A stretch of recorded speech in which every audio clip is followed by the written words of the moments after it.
Live from Beit Shemesh and broadcasted around the world, you are listening to the From Entrepreneur Podcast with your host, Nahum Kligman. Interviews and advice from Jewish entrepreneurs from around the world.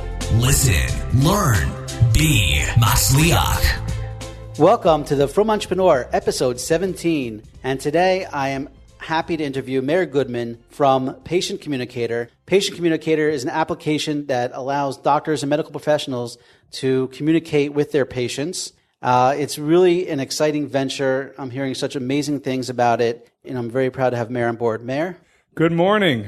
Meir, really fantastic. First of all, so tell us a little bit about what is Patient Communicator. Patient Communicator is an add-on platform for the medical industry. There's something that's called the practice management software. That's essentially the foundation that runs any medical office. It does the charts, the billing, the x-rays, the prescriptions, etc. So you would say that kind of like QuickBooks for the medical industry? QuickBooks on steroids. QuickBooks focuses on the finances. The practice management software focuses on everything. It's lacking in terms of communication. Excellent. So they're still sending out snail mail through the practice management software. What we've done is that we've seen the void, what's lacking, what other, companies are essentially doing, let's call them the competition, and speaking with different medical professionals, finding out what ideally they would like and filling that void in terms of patient communication. So it's not a standalone application, it's more of it builds into... That's correct. We've had numerous, requests from clients that might be, for example, a lawyer, an accountant who's a patient in a doctor or dentist's office. He gets our correspondence, our text message, loves the system, calls us to find out how he could get it. But currently, we are not a standalone product. We're in the process of integrating with Outlook, which would allow us to work with, a broader range of audience. But yes, right now, we're an add-on to the practice management software platform. It's actually a fantastic niche because, sometimes people think that they have to go out and they have to build something that's totally new, something that, but there's a lot of money to be made in creating something that's necessary into existing platforms. So it is still a big undertaking, even though it's not a practice management software. For sure. It's still its own standalone platform. I know people that have created applications for WordPress, and they have teams of 30, 40 people just to manage the application. So even though it fits into WordPress, but right. So I totally get the concept. I think it's fantastic. So what does it mean by Communicator? Like, how does it? What is the software missing that you guys are adding? Essentially, the patient makes an appointment. Now the question is what? So the current modus operandi is that the office manager, the receptionist, will manually call that patient to make sure that they come in. So our system is completely automated. You basically set it and forget it. And again, it works in conjunction with the practice management software. So as long as that appointment is in the system, our system will run in an automated fashion, send out an email, text, and a voice call to confirm that patient's appointment. We also have what's called an early reminder. A lot of appointments are booked 4 to 6 months in advance, so we could send out an early reminder like a save the date type of notification. As well as, in my opinion, most importantly, is the day of reminders. The day of reminders dramatically reduces no-shows. Unfortunately, a lot of people simply forget about their appointment. Let's face it, your cleaning is not your most important part of the day. So, you're talking about your teeth cleaning. Exactly. Your teeth cleaning or your annual eye exam, whatever it might be. Those type of routine procedures, the more elective type of procedures. So we send out a reminder an hour and a half beforehand. And this is really just the tip of the iceberg. This is the nucleus that we built our system around. We have what's called true two-way texting, which really is what our system was founded upon, which the whole world that lives around texting. Everybody texts. You're in a meeting, you can't take a phone call, but you could take a text message. So our system actually has a mobile number built into the platform. So if the patient has a question, they don't have to wait on hold anymore. They could simply text it in and the office responds, right? They want to know, can I switch my appointment? Can I come in an hour earlier? Can I come in an hour later? My husband got home early from work. Can you squeeze him in the same time as my appointment? Simply text it in, pop-up notification on the office's screen, and their response is just one click away. Oh, so that's fantastic. So like if you're like on your way, but you need directions or even you need the address, you just text it and then it'll pop up on the office's screen, computer, and they'll be able to. Exactly. That's really brilliant. That's actually fantastic, and I know definitely needed. So I guess it's the technology aspect and being able to integrate text messaging into a computer. It's proprietary technology. We're the only system. It's not everybody offers text messaging. Nobody offers it the way we do it. There's something that's called shortcode on the market, which people might be familiar when they get a text message from 33-282. That's marketing. It's a one-way type of system that Walgreens might tell you your prescription's ready, whatever it might be. Could get a message from who knows what, but you can't respond to that. We actually have a mobile number that's local for every single office built into our platform. That facilitates the true two-way texting. That number is stagnant for every single office. And that's amazing. And does it just show up on one computer, or can it show up on multiple computers? Show up on office? any computer mobile that they devices. want. Can you have it show up on a phone? Correct. Everywhere that they want. And then you can just text back. So to you speak, click a through the button, computer. you text back. We even have a conversation view, just like on any smartphone, which shows what was sent, what was received, with different colors and a timestamp. So you could have multiple staff managing the conversation at the same time. That's really fantastic. So tell me, first of all, before we get delving deeper, which I definitely want to do, why don't you tell us a little bit about yourself, where you grew up, where you're from? I grew up in Hillcrest in Queens, New York. I went to YCQ for elementary school, MTA for high school. I went to Yeshiva Kotel for 2 years, which is now Netiv Aryeh, then Torah Straga for my third year. And afterwards, I went back to learn in Orach Chaim on Main Street in Queens. And I coupled that with going to Turo College. And in Turo, what'd you study? I mean, you studied communications in Turo? Like, does that have anything to do? Like, how did this all come about? I mean, this is a fantastic idea. There's obviously some technology. I went to college behind for my this. parents. It's funny. I just did my last interview, which episode 16 with Simcha Gluck. We just talked about, how parents set up a pattern that we're so used to, this pattern of going to grade school, going to high school, going to college, and no one's thought to say, hey, maybe this doesn't work anymore. But we still do things to please our parents. I hope my parents are not listening to this, but I firmly do not believe in a college education. You need to have a head on your shoulders. You need writing skills. You need math, and that's really it. It took me a year and a half to do. I graduated, quote unquote, with honors, magna cum laude, and it's not really worth the piece of paper that it's written on. Wow. I guess unless you're going for a law degree or medical degree or Correct. something. If you're going, I'm assuming most of your listeners are not trying to grow the corporate ladder, to climb that corporate ladder. For any individual, it's really street smarts, and you can't learn that. There's no book that you could learn that from. It's just learning on the job, growing, adapting, and taking it from there. Amazing. Really, really great. And I totally agree with that. So, okay, so you're a Queens boy. Okay, so you finished Toro. How did we get to... Now, it wasn't originally called Patient Communicators. It was called Total Recall. Correct. Total Recall Solutions. The company actually is incorporated as Total Recall Solutions. We started out focusing on the dental industry for lots of different reasons. Once we branched out into other industries, so then we changed the name to Patient Communicator. Recall is very predominant. It's the term of getting your patients back into the chair. So for dentistry, it's hygiene. You're cleaning twice a year. For optometry, once a year for your annual exam. Once we expanded past those industries and went into other verticals, so then that term recall was less prominent. It is applicable, but we did rebrand under the name Patient Communicator. Now, I was going to say that, when you were talking about it, I said, wow, this application can be huge and used not just for patients, but sort of almost any industry that where you're interacting with people. I could see this platform being, a solution for them. Correct. It's important to set your sights. You got to focus. That I understand. Exactly. You have to focus. You could start anywhere, but if you spread yourself, too thin, then it's just not going to work. That, there's a famous phrase that a jack of all trades is a master of none. So we really wanted to really,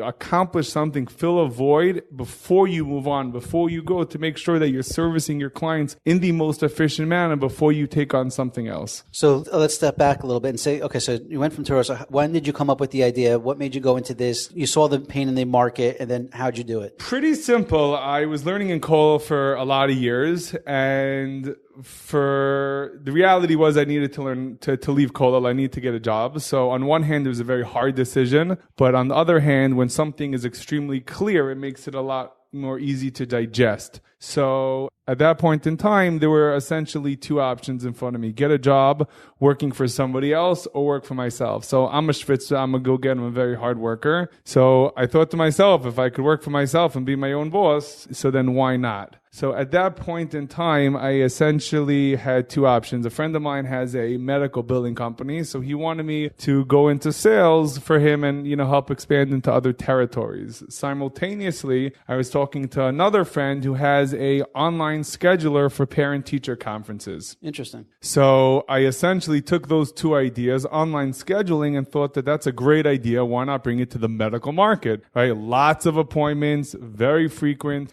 lack of efficiency in the current operation, and take it from there. So I started speaking to people, speaking to a lot of doctors, speaking to a lot of dentists, finding out, what their thoughts are. In my opinion, it's very, very important to do market research. Just because you think something is a great idea does not necessarily mean that the market is going to agree with you. So before you start and really, roll up your sleeves and invest a lot of time and money, market research, in my opinion, is absolutely critical. So I did a lot of market research, and the response was, we want a text. The current offerings did not have that. As I mentioned to you before, and there's a one-way communication platform. Right. They want a text. The concept is we want to communicate with our patients just like our friends and family. And that's what we delivered on. So when we entered the market, we entered very, very late in the game. There are companies that were around for 8-10 years, way before us, major players backed by multi-billion-dollar corporations. But that didn't scare us off, because if you know what you're trying to accomplish, if you know if you could deliver a product that people want, even if they're bigger, badder people in the room, you're still going to be able to be successful if you could service them appropriately.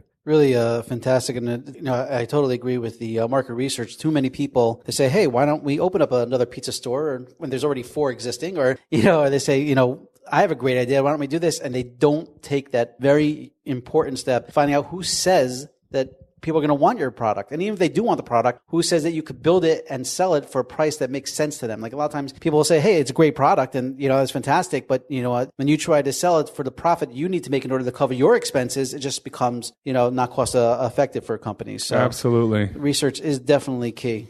How'd you fund it? Did you get investors or you? I did not. I'm 100%. It's that colo money you saved up. Exactly. When you go on a call and you rake it in hand over fist, it's, thank God my parents have been extremely, extremely supportive. See, now we do hope they're listening. Now we do hope that my parents know.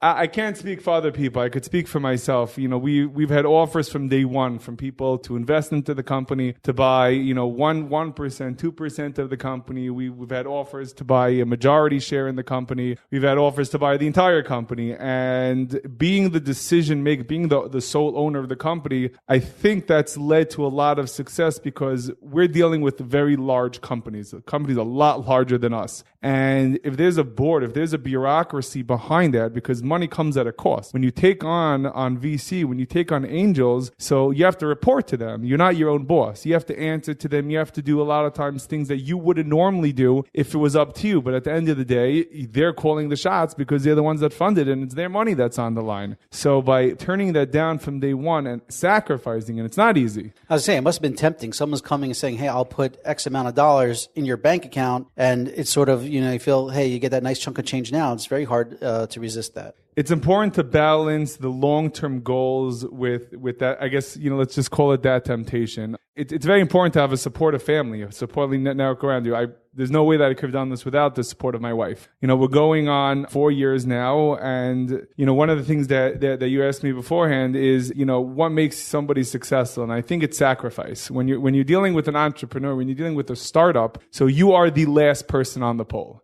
Everybody comes before you. And if you're not willing to make that sacrifice, if you're not willing to push that off for the greater good, so then you're not going to be successful. All your employees come before you. Every single person in the company comes before you. You have those bills to pay. You're the last one. So if you're the type... Even Mati? Even Mati.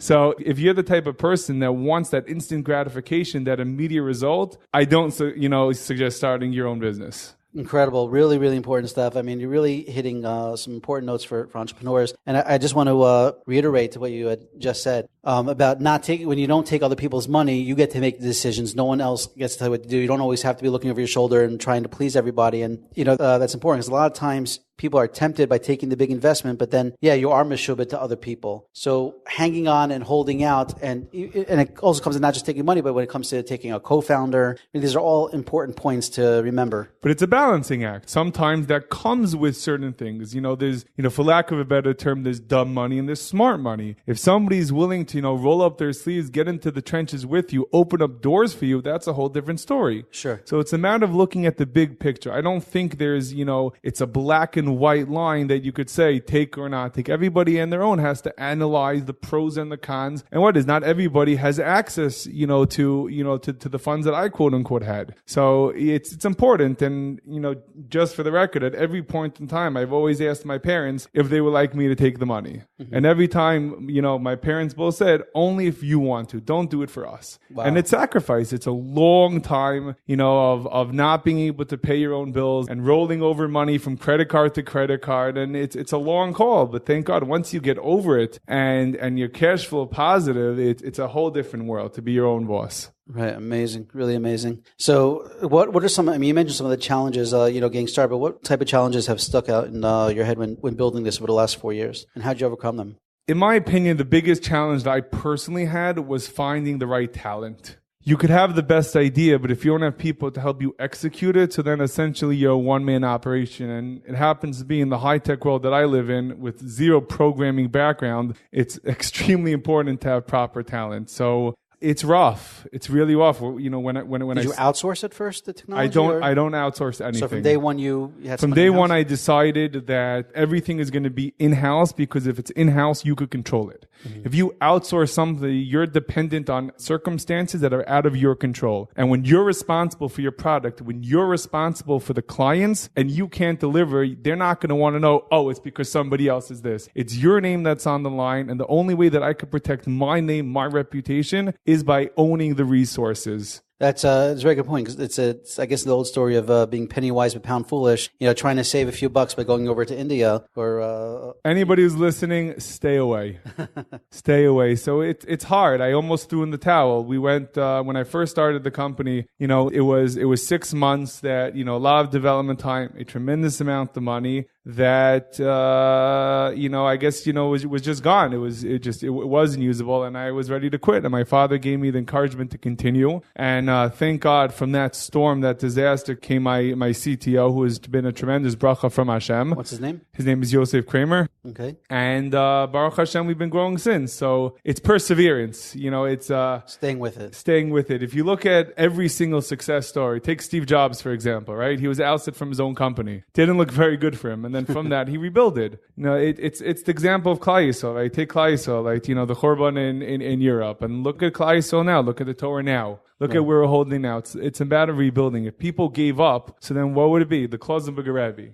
Right? Nobody had a bigger reason to give up besides him. Yeah. But I think that's what separates people, the winners from the losers. It's a matter of not giving up, is digging a little bit deeper. And that's the point. The point that most people quit. The people that don't quit, they go a little bit more. That's when the sun starts to shine. And that's when the success really comes about. So based on that, obviously it's all has to do with siyata dishmaya and, putting in your status. And so have you had any really great siyata dishmaya moments that you could look back and say, wow, that was like a real... Everything. I know nothing about technology, and I have a high-tech company. So that itself is a nascent nigla. Everything is siyata dishmaya. You have to do your ishtalis, but if you think that you're in control even for a second, Hashem's going to show you very fast that you are an absolute nobody. When the times were rough and you almost, wanted to fold, how did you I once asked... Rav Pinchas Winston, I once asked him in one of my startups, I said, Rebbe, how do I know if I'm doing what Hashem wants me doing? Right? You're starting this company, things are rough and things are hard. So anyway, what Winston told me, he says, when you see siyata dishmaya, like abnormal siyata dishmaya, you're doing what Hashem wants you to be doing. So here you're in a rough position, you're trying to get over the hurdles. What made you think that this was something that you should still stick with? I never really thought about it that way. It's a good question. My parents' encouragement, a lot of money was invested, a lot of time was invested. We knew that it was a good idea by speaking to people, doing the market research. And unfortunately, you just didn't get, the proper employees. You didn't get the proper shlichim. So, one of the questions that you sent me is, what's one of the best pieces of advice? So there are two pieces. I have a very close friend who I was going through a very rough patch. It actually wasn't that long ago. I went through a fairly, fast growth, hired a lot of people, and unfortunately it didn't work out for various different reasons. And it was quite frustrating because as the owner of the company, as the entrepreneur, I'm always left with the bill, right? You try something, it doesn't work out, you have to foot the bill. Right. And it was rough. So he told me very important, and this is the first of the two pieces of information, is that employees are a lot like shidduchim, right? Baruch Hashem, I barely dated. I married my wife when I was 20, didn't date a lot of girls, and I knew right away. Very, very lucky. When it came to the business, unfortunately, it took a lot, it took a lot longer for that. But he said very important is that you can't force a shidduch. As long as you're doing your hishtalis by vetting the right people, by looking to them and on paper and trying to find out about people, and, just as a side note, I don't recommend calling, their reference references on their resume because, of course, they're going to give you people that they like. You want to speak to other people to find out what the true story is. Right. But even people that came with glowing reviews, it didn't work out, again, for whatever reason. But at the end of the day, the bottom line is that you can't force a shidduch. So somebody who goes out on a date, on 2 dates, on 3 dates, on 4 dates, right? And then the numbers add up, and it's 10, and it's 20, and some people date 100, 200 girls. But Baruch Hashem, most people, right, they see the success. They get married.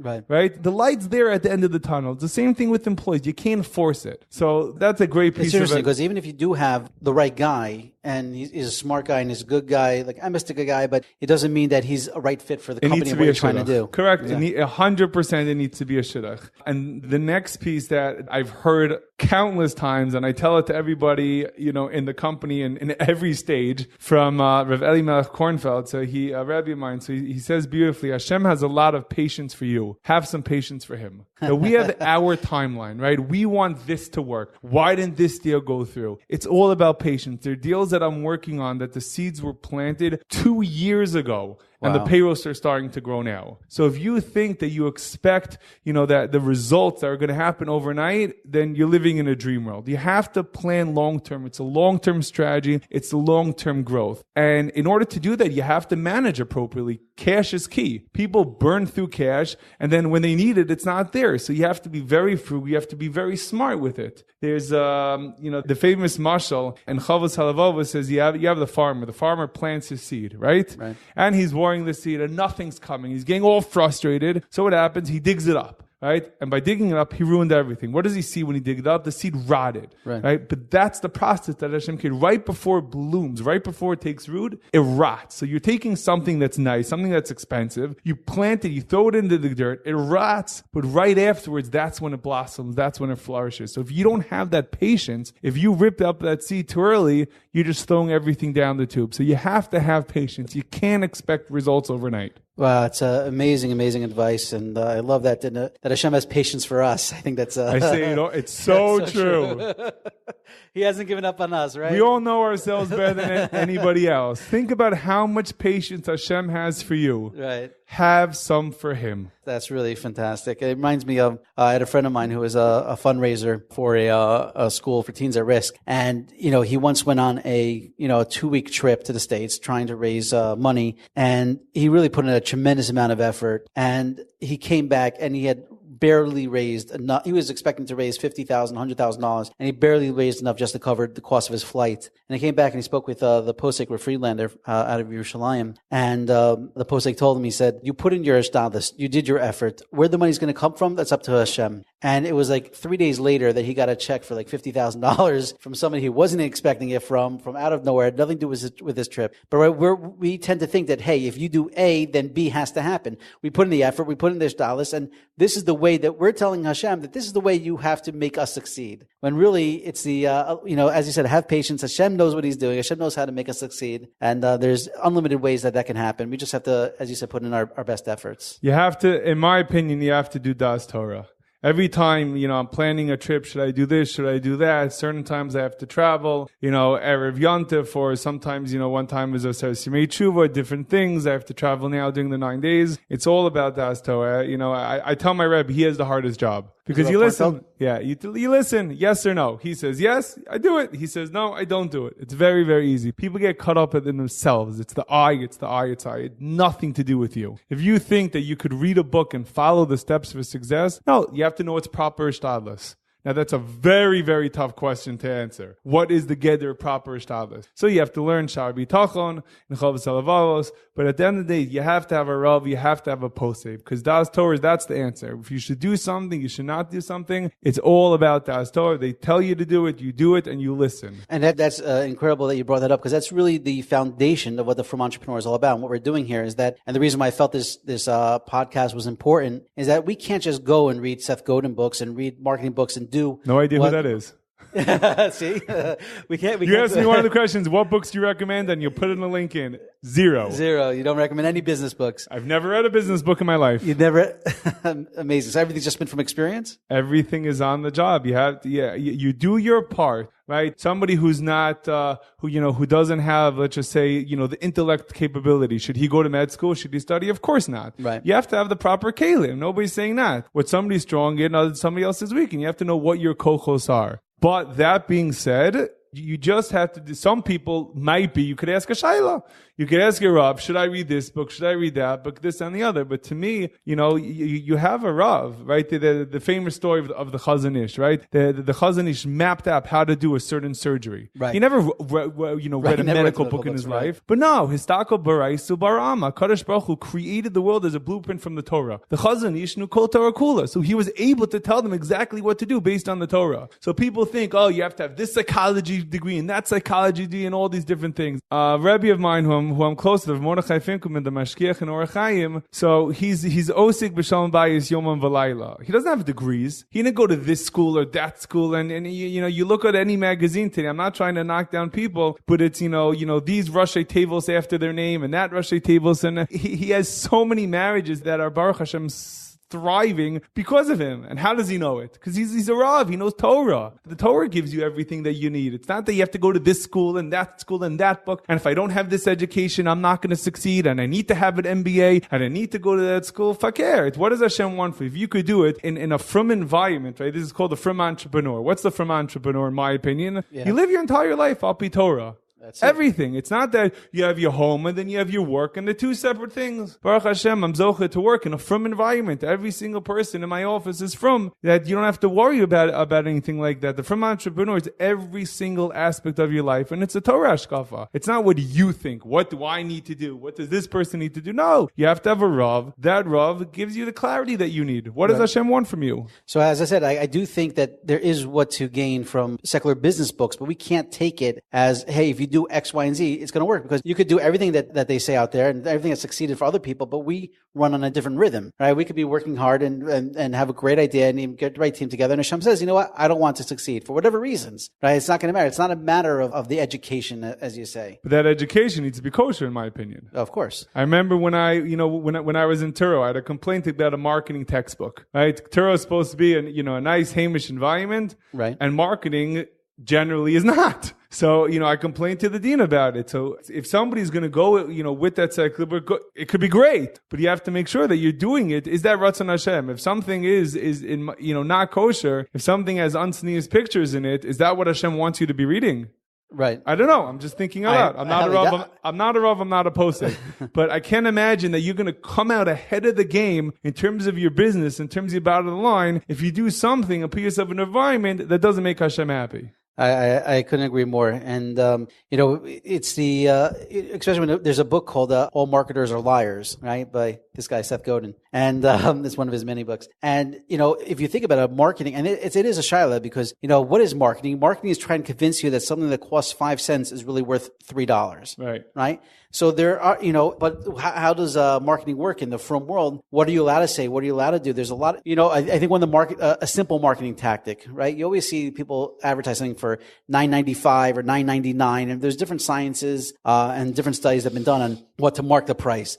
And I remember reading somewhere that no, if it's $9.99 and you're just using psychologically to make it under $10, just call it $10. Don't try to use psychological tricks, because it's not going to help you. It's not going to benefit you. Right? Or you say that no, that it's part of your stylist is to use these marketing tactics that are out there, right? And allow them, let them work, because, and again, it comes out to that, very important topic of a stylist, like how much stylist do you have to put in terms of, what does work in the general world, and what works in the frum world, or being a mentor. The frum world revolves around being frum. So anything that's secular, if it coincides, if it complements what the Torah hashkafa is, that's fine. But I think it's important not for you to decide on your own. It's very, very important to have a Rav. Oh, I couldn't agree with that more. And I think a lot of people, and I've seen it, sadly, I've seen it with people in business, just from being in the business world for so long, that, when it comes to business, people tend to say, this is how business works. This is how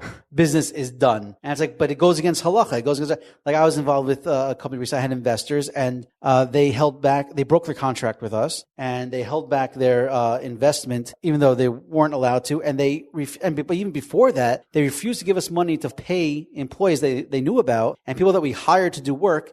And they refused to give us the money to pay them. And the employees are coming to us and one of them is not Jewish. One of them was Jewish, but was not from. And they're saying, why are you not paying us? We did this work. We signed an agreement with us. And we tried going back to investors who had plenty of money. I mean, it wasn't a money issue. They were, individually, they were worth millions of dollars. And they just said, well, we were cutting your funding because of X, Y, and Z. And I said, but you still have to pay these people. And I was like, what happened to the halachas? You have to pay somebody on time. And it's just when it comes to business, people tend to throw it out and say, this is not the way business is done. And sadly, there are many cases of that. But, ultimately, you think you're succeeding, but you're really not. And we also have to be very careful of making a chil Hashem. That's for sure. We are looked at, especially if they know that you're a from Jew. People look at us and they expect the best from us. And when we don't, you look like a Jew, you dress like a Jew. Everybody walks around, or at least I hope to think everybody walks around with a kippah on their head when they're doing business. Right. So that means that everything you have to ask a shayla. I remember I was at a funny story. I was at a follow-up convention meeting with somebody a second time. And I asked the shayla, I'm not telling people what to do, but, about shaking hands with women. It's a common shayla that everybody has to deal with. Right. So I always say I'm sick. So it was the second time I'm being she's like, you're always sick. I'm like, yeah, the traveling really gets to me.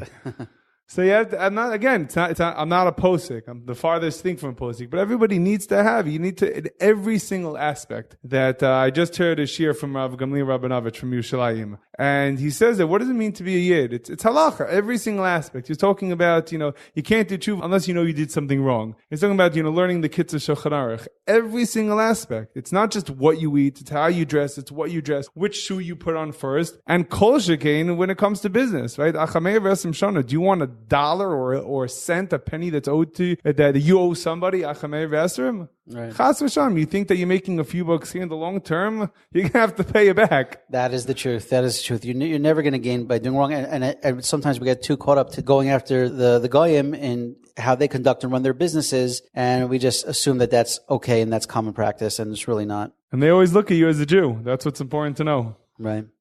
Anyway, Meir, this has been absolutely fantastic. Really, just before we end, you talked about, you got some pretty big clients. I know that you mentioned before that one of your clients actually serves all of the Facebook employees when it comes to their dental. We have a client that's very interesting. They have mobile dental practices. So instead of the employees having to leave the office and go to the dentist, so this specific client has mobile dental practice. They go to corporate locations and service them throughout the country. So one of our largest clients, they go to clients such as Facebook, their corporate headquarters in Palo Alto, to LinkedIn, to ConocoPhillips, and all these companies. And instead of them having to go, leave work and the time, they actually just take the elevator, go down, they go to the mobile dental, facility, get their teeth cleaned, get their teeth checked up, whatever it might be, and then go back to work. Amazing. And it's funny that, a lot of these perks that these high-tech companies are offering today are amazing. I mean, from getting your car washed to babysitting to dog grooming to dental work to everything. So anyway, Meir, this has been absolutely fantastic. Thank you so much for taking the time. Thank you for the time. I appreciate it. I love what you're doing. I think it's fantastic. I can't wait to continue to watch you grow and